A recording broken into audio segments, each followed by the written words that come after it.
Well,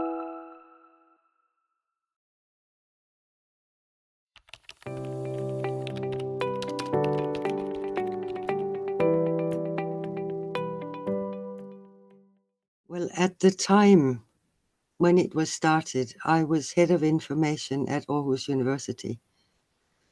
And we received this invitation, which had been sent to all the ambassadors of various countries to find universities outside capitals, big old universities outside capitals. And our rector looked at it and looked at it, and then he said to me, "What do you think this is?" And then finally he decided that I should go. He said he wasn't going, that's for sure. So I went to Belgium. I remember sitting on a cold, windy station waiting for a train to Louvain-la-Neuve. And all of it was a bit messy, whatever. And apparently everybody else, apart from Noton, were certain that they had no idea about what all this was about and what was meant by it and what was the idea.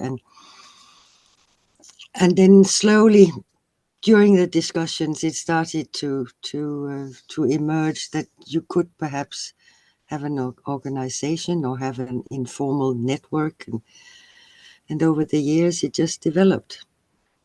And for as long as I was in Aarhus, until '89, I was the contact person, and then it became Knud Erik Sabro.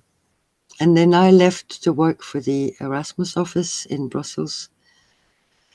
And I was there also working for the European University Association. And then when I left there, I just thought I need to do something sensible with my life. And then the Coimbra Group posted a note about wanting a new director, and I applied and I got it. And those were interesting years, because not only because we had to move the office to the University Foundation, but also because the group was growing and it had become more and more visible over the years. And also the ideas that were linked to the original thing, big universities outside capital cities, we started to have to sort of reformulate it so that, for example, Prague University is in a capital city, but when it was founded, it was not a capital. And the same with Queen's University. It was not a capital, or Trinity College Dublin, sorry. Trinity College Dublin is in a capital today, but it wasn't when it was founded, blah, blah, blah, blah. So we could, start thinking about a larger network, but also a network that had a bit more clout. So that over I think the early or the mid 2000s, we started receiving invitations to the Coimbra Group to participate in various activities organized by the European Commission. And that was when we started to have projects, especially the one with Morocco, but also with Latin America and also with Africa. And these were very interesting projects. It's just that the times around us were also changing. And it means that, we had the big economic crises in the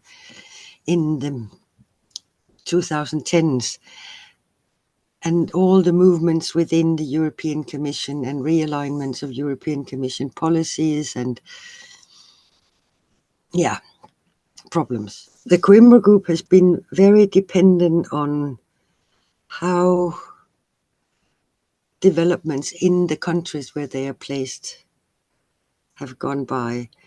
But still, there has been sort of firm group identity, which has only grown over the years, and which, of course, has also made it attractive to other universities to try and become members.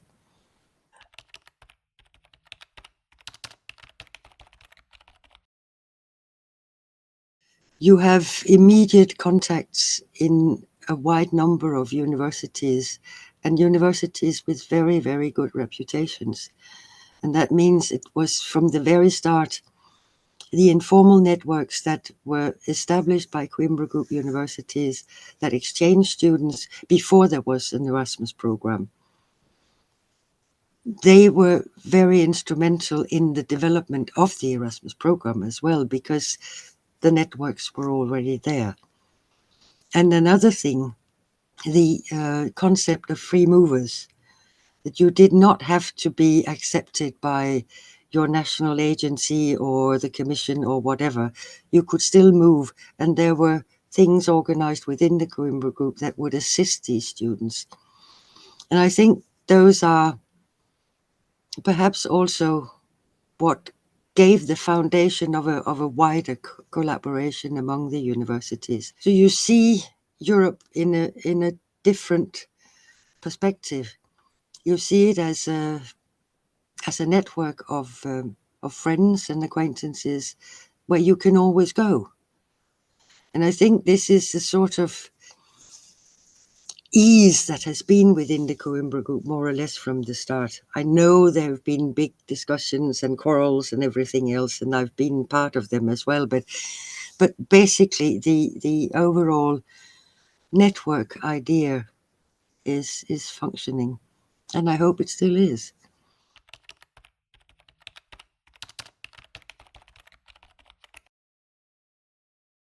I think that in many ways the Coimbra Group universities can enjoy the support they have from colleagues in other universities, that they know each other, they can discuss openly with each other. All over Europe, you have cutbacks, you have less and less money available for universities, it's becoming more and more expensive for students. And these sorts of developments are very difficult to counteract in a creative way. But I think that if anyone can do it, I think the Coimbra Group universities can do it because they have the experience. Of course, there are heaps of different regulations and laws being adopted everywhere about immigrants. So any student who would have a whiff of being an immigrant would of course be more or less persecuted. And that's where the universities have to step in. They have to support them. I remember when the Iranian Revolution took part. Yeah, sorry, I am not young anymore. But back in 79, you suddenly had a flood of scientists coming to Europe. And it was quite remarkable to see where they were accepted with open arms. There was a big difference throughout Europe. And it's the same today. You have the Syrian students that came to Europe. You have now students from other countries in Africa mainly coming to Europe. And I think that the experiences of the Coimbra Group can help in not just accommodating them, but also to let them fly, to let them really progress um, and become, well, scientists, basically, educated people, because we also need new ideas. Very often, I have a feeling that most of the sort of scientific community is sort of stamping around the same ground. Also, because the threats from cutbacks and firing teachers and things like that, because that constantly rains down over universities. And also in society, I know it's not that bad with us yet, but it does exist. the banning of books. Another thing on top of that is also that the whole development of the social networks, where, I see it every day, more and more, and younger people with their telephones. They're walking around with their telephones. They don't see the world around them. They don't talk to each other. They can only talk to each other via their telephones or their computers. And that means that we're becoming very narrow-minded. And in a world like that, it is so easy for demagogues to cut back on everything and come out with their hate speech and everything else. And you need the universities there. You need the broad view. You need people to be able to see the world around them and not just accept whatever the next idiotic influencer finds interesting. And that's where universities have an enormous role to play. I don't know how best to do it, because if you can't get the students at the universities to act, then who will? And I think in many ways, students have been pushed to a side by universities in all their interest in pretending to be corporate institutions. And it doesn't work like that. That's not what a university is. And I think the Coimbra Group could be a force to make people think.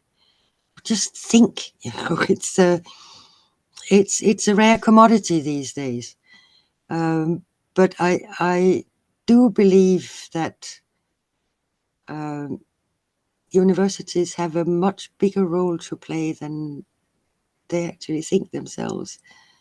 And with a network of universities where they can push each other, that would be a great thing. Just needs one to come up with an idea of a symposium, or, I don't know, a hike in the mountains or something like that.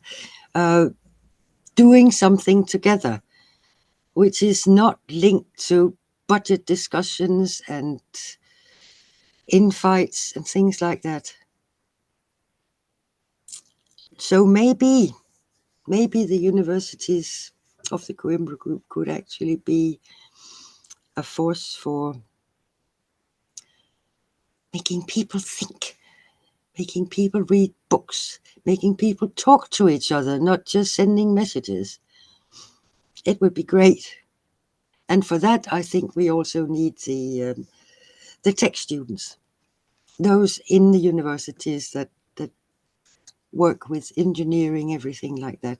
And there are lots of them. And the data people, of course.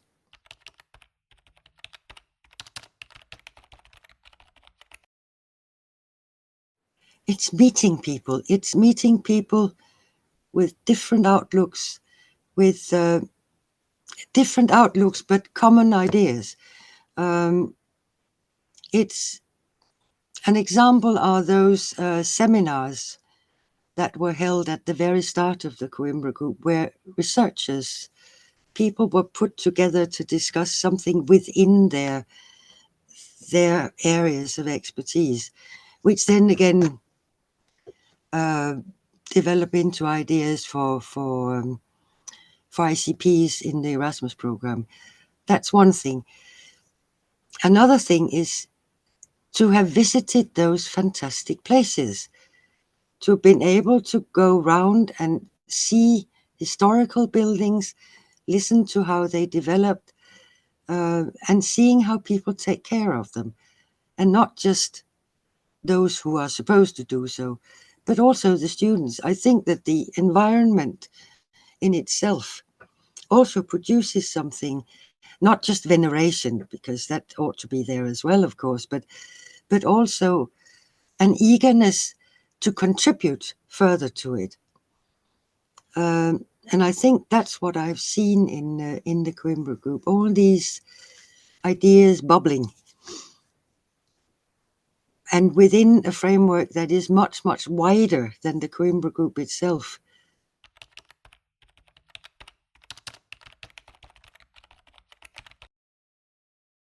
One episode, oh gosh.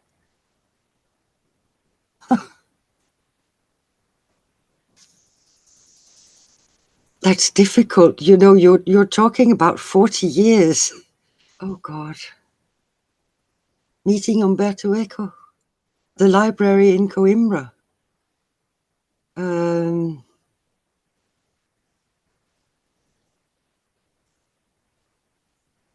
spite of my fear of heights, going up the tower in Groningen.